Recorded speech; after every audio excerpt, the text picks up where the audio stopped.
welcome to Firearms of America. Today I am back here at Shooters in Fort Myers, Florida, about to do the review of another Glock.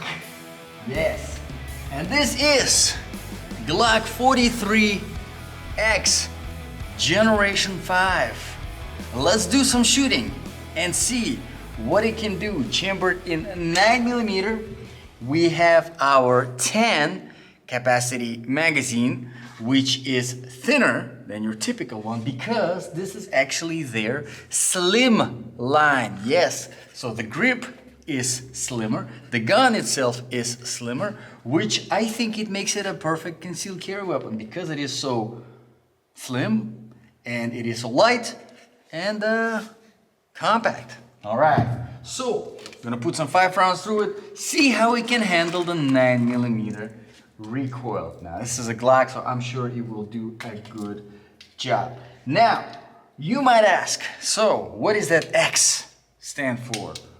What is the difference between the regular 43 Glock and the 43X? So the difference is the 43X is actually a little bit bigger of a pistol. Not much of a difference whenever it comes to the overall length, but it is a little bit wider whenever it comes to the grip, and the grip itself is longer, so you can actually place you can have a full grip on this grip. That makes sense. All right, so 5 rounds in the magazine. Now this is your typical Glock magazine, nicely numbered in the back. There is a difference between the Generation 4 and Generation 5 magazines. They are normally interchangeable, except for the ones that have that slimline thing. Obviously, this is thinner than the regular one. But the only difference is that the guide here in the magazine is orange, compared to the regular black one in the Generation 4 magazine. So, let me get my protection straight, and let's see if I can hit that middle yellow circle. Alrighty, so a little bit of a tighter slide to rack. Let's see what we can do.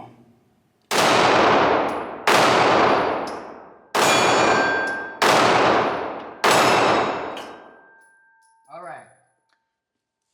So, as you would expect, with the smaller pistol, with a smaller barrel, shorter barrel, you do have more recoil. Definitely feels jumpier compared to anything else there, right? Lighter gun, of course, shorter barrel will have more recoil, harder to manage recoil. But I do want to point out, however, is that because the guide rod here is upgraded, it has a tighter spring, it handles the recoil surprisingly good for how small it is. But with that, you sacrifice a little bit on the slide itself, because the slide here is on the tougher slide. I would say probably one of the toughest Glocks to slide, to rack. Now, don't want to make it sound like it's bad or anything. It's still fairly easy compared to some guns out there. But just if you were looking for a lighter slide to rack, keep that in mind. Now the grip, I do like grip overall. It's easy to have a full grip on it. Fits very good in my hands. Hands are kind of small, but it does. There are some serrations here on the trigger guard, so you can have this sort of grip, which I do like on the compact guns. Very good. There are serrations in the front of the slide, so you can rack it this way if you want. You have your standard Glock sights. You're almost like a 3-dot sight, but it does have, instead of dots on the back, it has this bar, which takes some time to adjust if you're new to Glocks. Always upgradable if you want to do that, but overall pretty good. No MOS here, keep that in mind, so no red dot for you. So let's talk about the trigger. As you can see, it comes with the Glock standard safe action trigger, so you can't press the trigger unless you are depressing this pre-trigger right here, which serves as a protection from accidental firing if you drop the gun, but at the same time it also gives you a feel that you're putting your finger on the trigger. So the trigger itself, we have about 3.5 millimeters of safe familiar travel, and then we have a crisp break. Very nice Glock trigger. Yeah, I do like it a lot. Let's put 5 more rounds through it. See, maybe I can hit those flappy pedals over there. I don't know if I can with this gun, but we'll try. Why not? Why not? So, if you were wondering the typical differences between the Generation 4 and Generation 5, I actually did a separate video specifically comparing the two. I did it for a Glock 34, but it's going to be the same differences for all of them. The grip is different, the guide rods are upgraded. There are certain differences in the slide. For example, some of the Glocks got an ambidextrous slide release. Here, however, on this Glock, for whatever reason, the slide release is not ambidextrous. Even though your mag release, you can flip it to the other side, however, not very lefty friendly because the slide release is not ambidextrous. So keep that in mind. So, got my 5 rounds. Let's do some more shooting and I'll try to hit those flappy paddles over there. See if I can get those. I got it.